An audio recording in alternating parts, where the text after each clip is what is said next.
როდის და ვის დაუპირისპირდება მერაბ დვალიშვილის შემდეგ ბრძოლაში? ვინ იღებს გადაწყვეტილებას?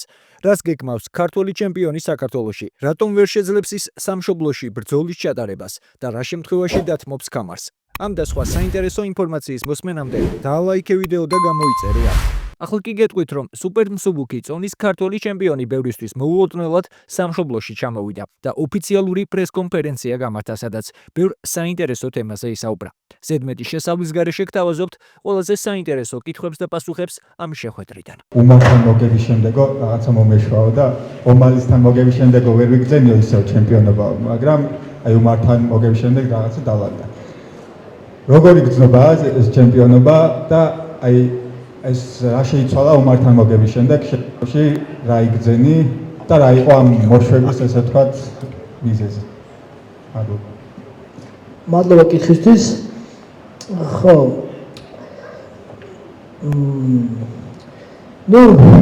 მანო ჩემპიონი გავხდებოდი, იცით რომ დიდი გზა გავიარე და UFC-ში წაგებით დავიწყე და ოცნება კამერამდე რთული იყო რა, არც კი ოსემოდი რა, კამერზე მთავარი იყო შემდეგი ბრძოლა და ესე შემდეგ მომიგო რა. და ხო რა, ომალისაც რომ მოვუგე, ვიყავი ბრძოლის მოგებაზე კონცენტრირებული და არა კამერზე არ ვფიქრობდი დიდად რა და კამერი რო გამეკეთა და გავაითმა, ყველა ნახეთო შოკში ვიყავი რა, არც კი ვიჯერებდი. ხო და უმარს რომ მოვუგე, ხო რა, უფრო ხო რა, ეგ გითხეთ, ეხლა უკვე დრო მაქვს. შემიძლია როცა მიდა მაშინ ვიბრძოლო და უშუალოდ რომ ავირჩიო მე თვითონ რომელი დრო რაღაცა ეს შემდეგ რა. შენ ახლა როგორც ჩემპიონმა, რომელმაც კამარი მოიგო, კამარი დაიცვა, შენ რა დამოკიდებულება გაქვს ამ კამართან და რას ნიშნავს ეს კამარი შენთვის?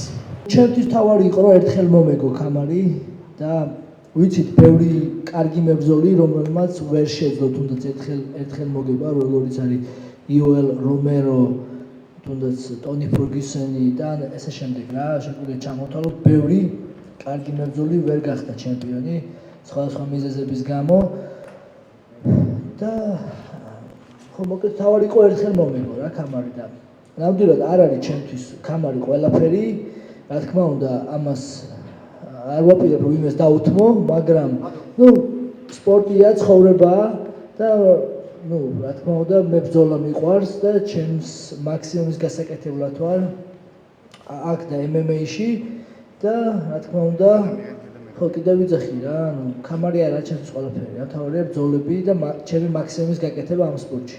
ამ პერიოდში შენ თვითონ როგორ გრძნობ, რა დისციპლინაში გაიზარდა ყველაზე მეტად? მადლობა, ესეც კაი კითხვა არის. ხო, როგორც იცით, მე ბოლო 4-5 წელია რაც ლას-ვეგასში გადავედი და ჩემს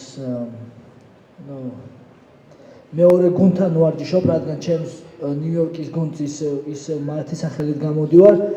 მოკლედ, ხო, ძალიან გავიზარდი ამ პერიოდის განმავლობაში ნიუ-იორკში მაინც ძველი მეთოდით და ძველი სისტემით არის ვარჯიში, თან სპარი პარტნიორები არ მყავდა, ალჯამაი სტერლინგის გარდა. და ხო, ყველა მხრივ გავიზარდე რა, როგორც ტექნიკურად, ხედვა, რა, ბევრი რამე რა, როგორ გითხრათ რა. და კიდე რაც თავარია რომ ყველა აქამდე თუ არ მიჩვენებიათ გომში ბრძოლა, ეხლა უმართან ვაჩვენე და კიდე სხვა სტილის მებრძოლთა როცა მომიწევს ბრძოლა, როცა დამჭირდება გამოვიყენებ ჩემს არსენალს და ომალისთან არ მჭირდებოდა რა, შემეძლო რომ წამეცია ზემოდან კონტროლით მომეგო და მაგიტო არ ვაჩვენე რა. მადლობა დიდი და ველით მოუთმენლად. ხო, მართლა გილოცავთ ვალენტინობას. მე მგონი ყველას დანახი გაქვს ჩემი ინსტაგრამ პოსტი, ხო?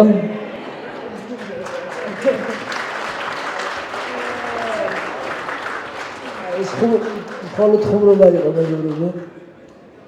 ჯანსაღი იუმორი. ჩემი ინსტაგრამ პოსტი იყო ჯანსაღი იუმორი. ისე გილოცავთ ვალენტინობაში. როგორც ვიცი, შენი ერთ-ერთი მთავარი მიზანი საქართველოში MMA-ის განვითარებაა და გეგმავ დარბაზის მოწყობასაც და რა სიახლეები გაქვს ამ მხრივ რო გითხრა. ვალაგებ მაგას ეხლაც ეს მაგიტო ჩამოვედი წყნარად პირველად გუშინ ვიყავი სერტატა სპორტის პოდკასტში და ეხლა ვარ თქვენთან შეხვედრაზე, იმიტომ რომ ესე მერჩინა რომ საქმეები გამეკეთებინა, ეხლა რაღაც შეხვედრები მაქვს. ცოტა დრო დაჭირდება, მაგრამ თქვენ ყველა გაიგებთ, რომ რაღაც რა თქმა უნდა, ვცდილობ რომ ჩემი წვლილი შევიტანო საქართველოს MMA-ის განვითარებაში, ჩემი გამოცდილება, ჩემი ხედვები და ჩემი შესაძლებლობები გამოვიყენო მაქსიმალურად. ხო, რაც შეეხება უმართან, რა თქმა უნდა, იყო ეს პრინციპული ბრძოლა. მით უმეტეს იმისა, რომ ის არ მაფასებდა როგორც ჩემპიონს და ძალიან ეგონა რომ აი ყველა ასპექტში მომიგებდა და ესე შემდეგ რა. ნუ ყველა ნახეთ რომ შეურაცხყოფას მაყენებდა, ყველაფერს ცდილობდა რა, ყველაფერს კადრობდა და ისიც თქვა რომ ჩემზე მაგარი ქართველი იყო და ესე შემდეგ რა. ანუ რაღაცე ხო და ხო და ნავე ყველამ დაინახა და ყველა დასცინის ახლა რა. რა საერთოდ ეგრე მზად უნდა იყო რა რაღაცას ბრძოლის წინ რომ ეს თვითონ რომ დაიწყო ეს საუბარი და თვითონ რომ დაიწყოს აგდებული საუბარი, ნუ ბრძოლის მერე ეხლა თვითონ ხალხი უკან იბუნებს რა მაგას. რა შეეხება თოფურიას, ნუ ყველამ ნახეთ რა მაგარი კიდევ ერთი ქართველი მებრძოლი ყავს, ნუ მე მგონი არავისთვის არ იყო გასაკვირი, ალექს თოფურია არის ილია თოფურიას უფროსი ძმა. თავარის პარტნიორი და მოკლედ ალექს აქამდე თავის კარიერაზე რაღაც მომენტში დათმობაც მოუწია, იმიტომ რომ ილიას ეხმარებოდა ხოლმე აქამდე და ეხლა უკვე UFC-ში არის ალექს თოფურია და პარტიულად მოიგო და ნუ ალექს თოფურიაც ჩემი აზრით გახდება ჩემპიონი. მე რა ძალიან ბევრი რთული მეტოქე ყავდა ჩემპიონობამდე და ჩემპიონობის შემდეგ. ვითხარი შენთვის ყველაზე რთული მეტოქე ვინ იყო ობიექტურად ვინ იყო ყველაზე რთული მეტოქე ვისაც შეხვედრით და რატო?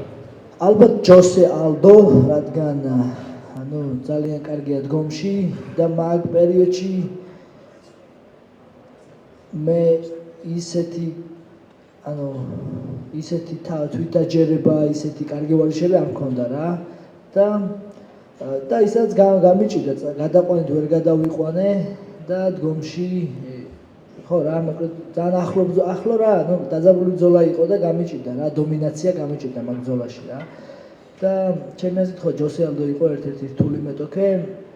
ასე პიტერიანიც იყო რთული მეტოქე, მაგრამ იმ დონეზე ვიყავი მოტივირებული, იმ დონეზე მწყურობდა მაგ ბრძოლაში გამარჯვება, ძალიან მარტივად არა რა, ნუ დომინაციით მოვიქე რა. თქვი რომ ერთ წლის განმავლობაში აპირებ 4-ჯერ დაიცვა ქამარი, ერთხელ უკვე გააკეთა ეს ყველაფერი. ვინ არის ის სამი მეტოქე შენი აზრით, ვინც 2025 წელს შეიძლება მერაბის წინ ვიხილოთ ოქტაგონზე? რეალისტურად რო გადავხედოთ, მე კი მინდოდა 4 ბრძოლის ჩატარება, მაგრამ 3 ბრძოლა იქნება ამ წელს. შემდეგი ბრძოლა ივნისში იქნება, ესე მეუბნება UFC და სავარაუდოდ შემდეგი მოწინააღმდეგე იქნება ან პიტერიანი, ან შონომალი, ეს იქნება ორივე რიმატჩი. თუ იქნება შონომალი, რა თქმა უნდა UFC-ს აწყობს მისცეს მას შანსი, რადგან ჩემპიონი იყო, სუპერსტარი არის, ცნობილია და ომალის მოგების შემთხვევაში UFC არაფერს არ კარგავს რა, თუ მოკლედ და იანი ვიცით რომ ბოლო 2 კარგი მოგების სერია აქვს და ისიც ყოფილი ჩემპიონი იყო. ან შემდეგი მოწინააღმდეგე იქნება ან ერთი ან მეორე და დანარჩენი ნახოთ, ალბათ კიდე ჩატარდება ბრძოლები და მათ შორის გამარჯვებული ვინც დაიმსახურებს, ის იქნება ჩემი შემდეგი მოწინააღმდეგე. ჩემი სურვილია რომ ვიბრძოლო შემდეგი ბრძოლა ნოემბერში, რომელიც ნიუ-იორკში ტარდება ხოლმე. ნახოთ როგორ გამოვა, თუ არა და შეიძლება იყოს წლის ბოლოს დეკემბერში სავარაუდოდ ლას-ვეგასში. მართლა ესეთი პირდაპირ კითხვა ადვილია ეს რომ ეს შენი ხო ესეთი მარტივი იყო და ამ დროს ესეთი ლეგენდარული სპორტსმენი იყო. ამას ძალისხმევა სჭირდება თუ პირიქით. რაც ვიყავი 15 წლის წინ, როცა MMA-ზე გადავედი, იგივე ვარ, არანაირად არ შეცვლი ვარ. პირიქით თუ რამეს მხრივ შევიცვალე, უკეთესობისკენ შევიცვალე, ბევრი რამე ვისწავლე და განვითარდი რა, მხოლოდ უკეთესობისკენ და ეს ალბათ ესეც მეხმარება, რომ უფრო როგორ გითხრათ. MMA-ც ესეთია ზოგადად რა, ყველა სპორტსმენი ძირითადად თავდაბალია, თორე თუ თავში აგივარდა, ეგრევე დაეცემა მიწაზე რა. და ესე უნდა მიუდგე რა, ანუ არ უნდა თუ მოდუნდი და თუ იფიქრებ მე ყველაზე მაგარი ვარ, მე ყველას მოვგებ, რაც უმარს დაემართება, ეგრე დაგემართება რა და რაც უმარს დაემართება. დანა ვაიტმა განაცხადა, რომ ყველაზე კარგი იდეა ახლა UFC-ის ჩატარების არის საქართველოში. მან თქვა, რომ რამდენიმე შეხვედრაც ჰქონდა, შენთვის ხო არაა ცნობილი, ვისთან ჰქონდა შეხვედრა და რა მდგომარეობაშია ეს შეთავაზება. ხო, რაც შეეხება UFC-ის საქართველოს ჩატარებას, ეხლა ამისთვის ნამდვილად კარგი მომენტია, ორი ჩემპიონი ყავს საქართველოს და არა მარტო UFC-ის პრეზიდენტი და матчмейкерები არიან დაინტერესებული, სხვა UFC-ის გულშემატკივრებსაც სურთ, რომ იხილონ UFC საქართველოში უბრალოდ რამოდენიმე ნიუანსია, ბევრი ნიუანსია, რაც არის სირთულე საქართველოს ჩატარება UFC-ის, მაგ დეტალებს აღარ ჩავყვები ახლა, მაგრამ რავი, თუ გაინტერესებს, შემიძლია ვილაპარაკოთ თელი დღე ამაზე, ხო? ანუ რადგან მე და ილია ჩემპიონები ვართ, ანუ მეც და ილია ვერ ვიბრძოლოთ საქართველოში, იმიტომ რომ როცა ჩემპიონის კამარზე არის ბრძოლა, ეს მოგეხსენებათ დიდი ივენთი არის ხოლმე და ეს იშვიათად ტარდება ამერიკის გარდა სხვა ქვეყანაში, რაც ახლა ბოლოს ავსტრალიაში იყო UFC 312, მანამდე კიდე ინგლისში იყო, სხვა დიდი ქვეყნები ვერ უწევს რა კონკურენციას და ანუ იცით რომ ეს pay-per-view-ზე ხდება ხოლმე და რა თქმა უნდა საქართველოში ვერ ჩატარდება ესეთი დიდი მასშტაბის ბრძოლები. და უნდა ჩატარდეს საქართველოში Fight Night-ი რა. და ნუ მოკლედ ამასაც ჭირდება მოკლედ სახელმწიფოს მხრიდან ზაობა, ანუ საბამისად ბევრი ნიუანსია რა, ანუ რაღაც პირობების შესრულება UFC-თან, რაც ხელშეუწყობს რომ ჩაატარონ რა საქართველოში UFC და ამაზე რავი ყველანი რაღაც ჩვენი წული შეგვაქვს რა, მეც ჩართული ვარ და ის ვინც ესაუბრა UFC-ს, ჩემი მეგობარი ბიზნესმენები არიან, გიგა ჭიკაძე წლებია უკვე ამაზე მუშაობდა და ცდილობს რომ საქართველოს ჩაატაროს UFC და მოკლედ ჩვენ აქ ვართ, რაც შეგვეძლება რომ ამისთვის ყველაფერს გავაკეთებთ და ჩავატაროთ UFC საქართველოში, უბრალოდ კიდევ ზეხი რამოდენიმე ნიუანსია, რაც ჯერჯერობით არ ხერხდება ამის გაკეთება. რაც შეეხება პანტოჟას, ნუ ის ნამდვილად კარგი მებრძოლია, მე მის მიმართ მხოლოდ პატივისცემა მაქვს, კი გამომიწვია მე და მას სურს ჩემთან ბრძოლა, მაგრამ ეს მხოლოდ ჯანსაღი ბრძოლაა, ის მას როგორც უმარმა შეურაცხყოფა მაყენა ის არ გაუკეთებია და რავი თუ UFC ჩათვლის საჭირო დრო მისცეს პანტოჟას შანსი რომ ამოვიდეს ჩემ წონაში და შეხვდეს მე პრობლემა არ მაქვს, მაგრამ ამ ეტაპზე მე არ ვარ მაგაზე ფოკუსირებული, მე ვარ ფოკუსირებული ჩემს წონის გამორჩეულ მებრძოლებთან ვიბრძოლო, დავიცვა ჩემი კამარი და კიდე ბევრჯერ გავახარო ჩემი ქვეყანა და მოვუტანო წარმატება ჩვენ ქვეყანას. ყველა ძალიან გვიყვარს შენ მეგობარი მინა დრამა, თქვა ახსენა რომ საქართველოს უნდა ჩამოვიდეო შენი ბრძოლის შემდეგ და როდესაც უნდა ველოდოთ მას.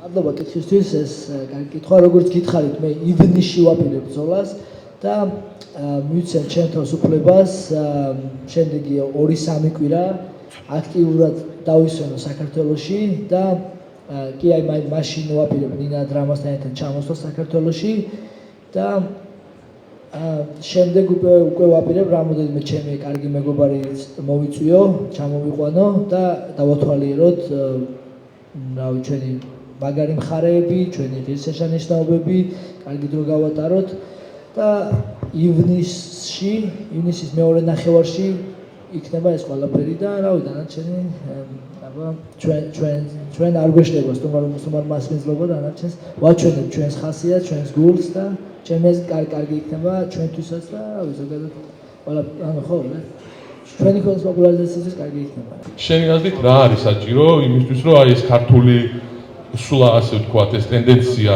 UFC-ში გაგრძელდეს რაღაცა პერიოდის მე, როდესაც გარდამავალი პერიოდი იქნება და საჭირო იქნება ახალი სისხლი, შენი აზრით რა არის იმის თავარი, ასე ვთქვათ, ასპექტი, რომ ეს ქართული სულა გაგრძელდეს და ჩვენ კიდევ ერთხელ უფრო ამაყად ვიყოთ ჩვენი წარმომავლობით. ნამდვილად კარგი კითხვა არის, როგორც იცით, დღეს ნუ ჩვენი UFC-ის მოქმედი სპორტსმენებიდან ძირითადად ყველა ემიგრაციაში შეგრძელით, როგორც პროფესიონალ და მაღალ დონეზე ჩამოყალიბება ემიგრაციაში შევძელით.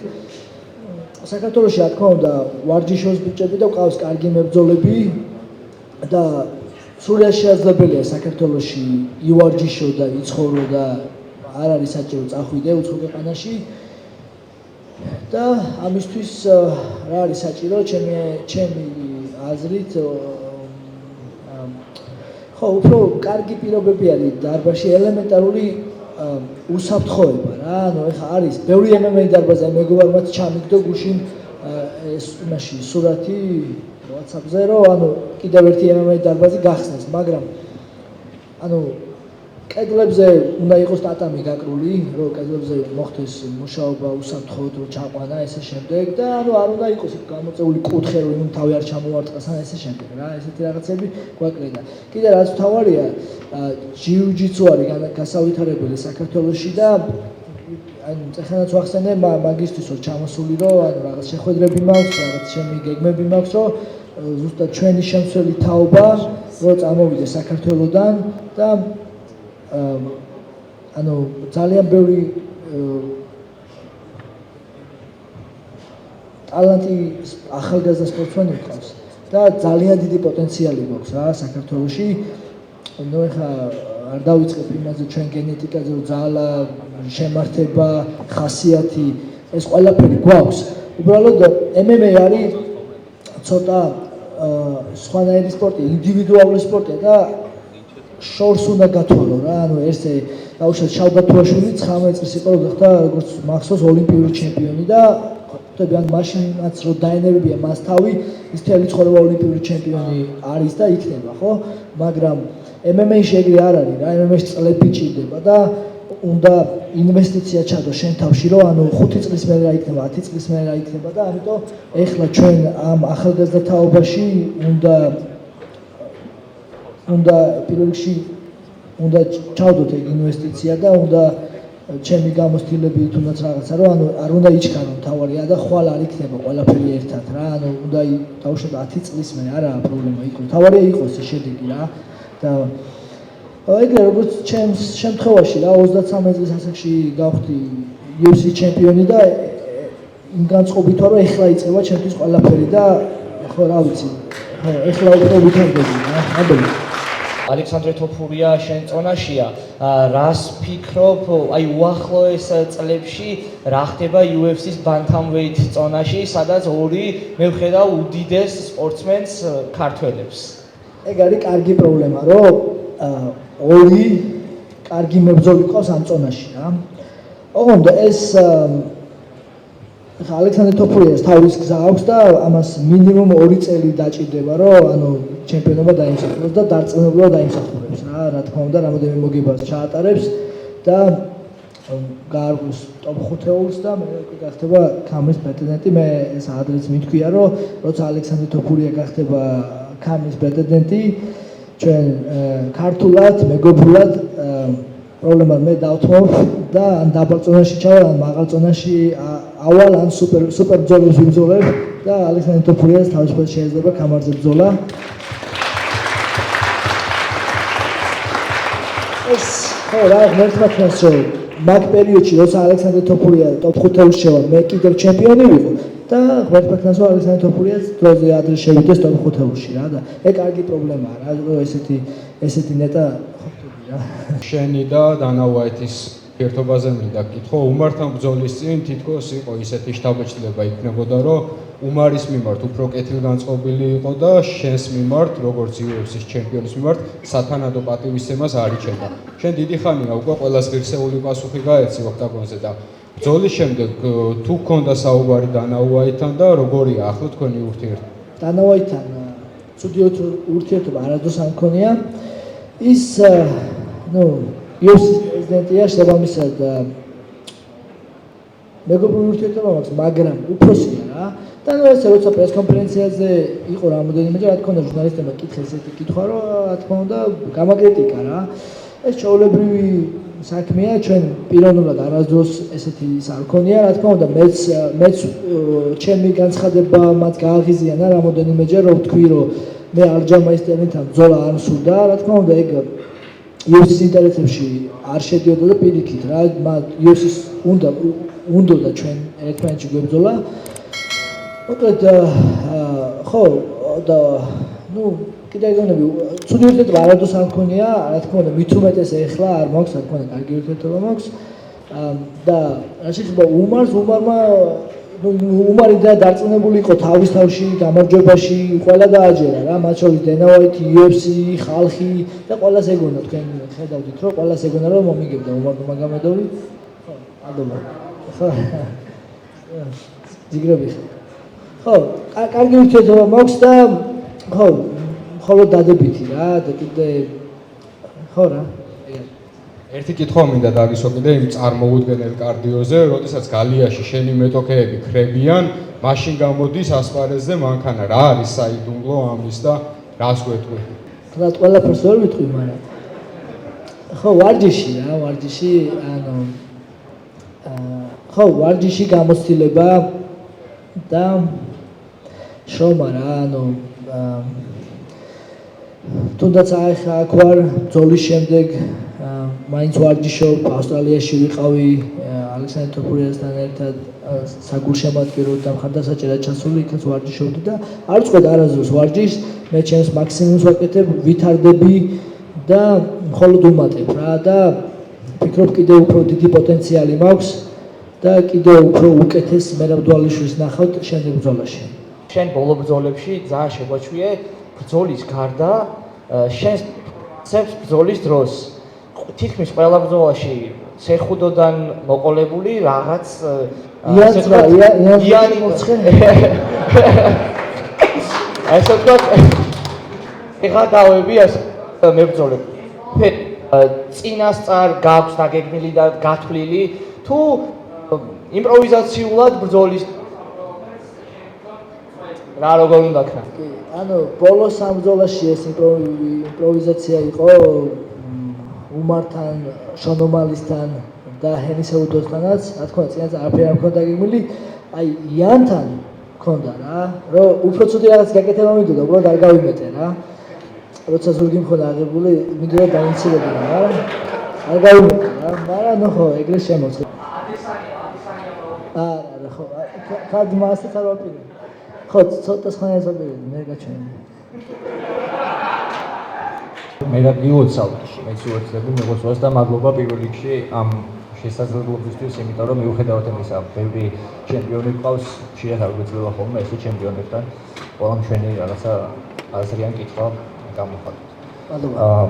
მე წარმოვადგენ სპორტული უთხრს ნიუსმეიკერს და ჩემს გამომწერებშიც და ზოგადად UFC-ს ვინც უყურებს და თვალს ადევნებს, მარტივი კითხვა რეალურად, ანუ არის აზრი ორად გაყოფილი.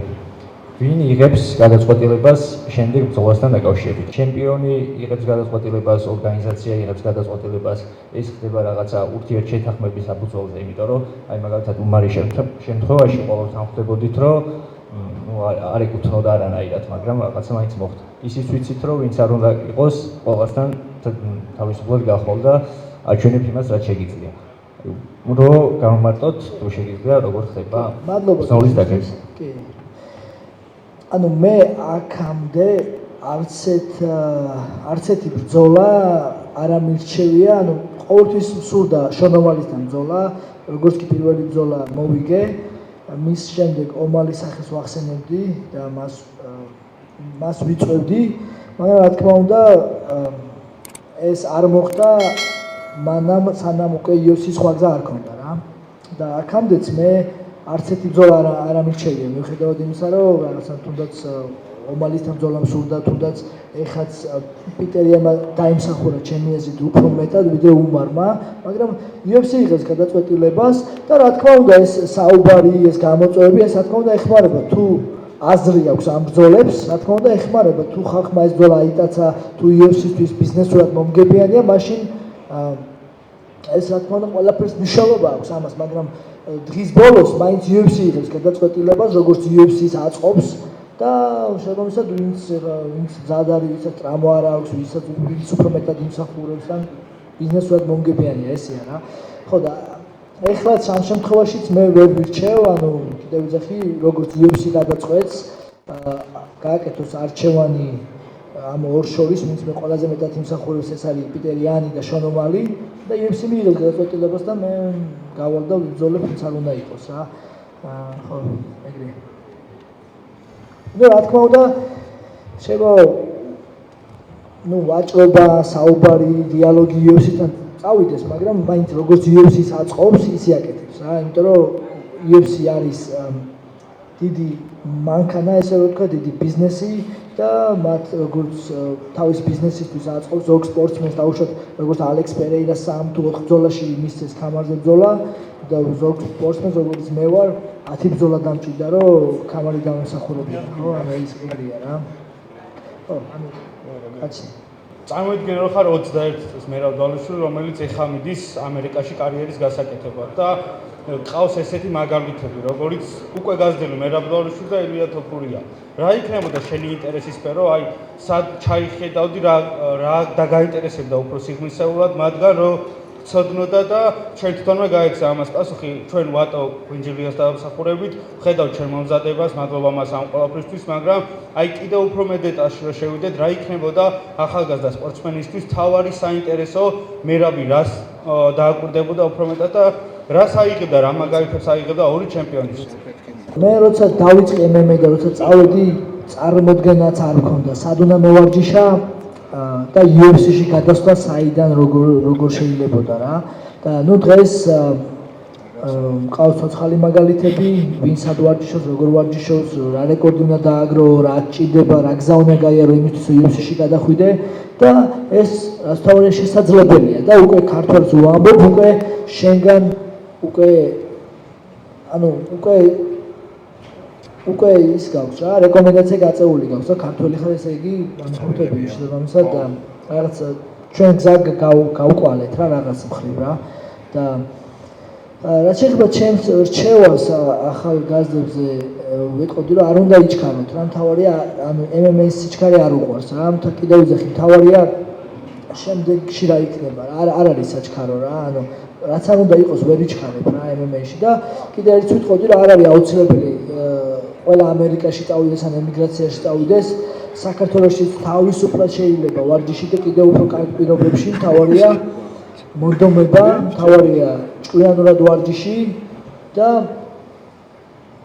ანუ არ არის აუცილებელი რომ ემიგრაციაში წავიდეს MMA სპორტსმენი და სხვა პრობლემებში გაიჩითოს რა, იმიტომ რომ ყველამ ვიცით რომ ემიგრაციაში უკვე მარტო გიწევს რა, ანუ აქ თუ ოჯახი ყავს, ქვეყანა ყავს, ნათესავები ყავს, მწვრთნელი ყავს და შემდეგ იქ ყველაფერთან ჭიდილი გიწევს და არა კიდე მაგას ვიტყოდი, ხო არ უნდა იჩქარონ და არ არის აუცილებელი წავიდნენ ემიგრაციაში, აქაც თავისუფლად შეიძლება ვარჯიში, თავარია განვითარებაზე იფიქრონ რა. მთელი MMA-ის სამყაროს ითხოვს და რაღაცა ისეთ სუპერ ფაითად არის მიჩნეული, რომ სადღაც ილია თოფურიას უნდა შეხვდეს ისლამ ახალში.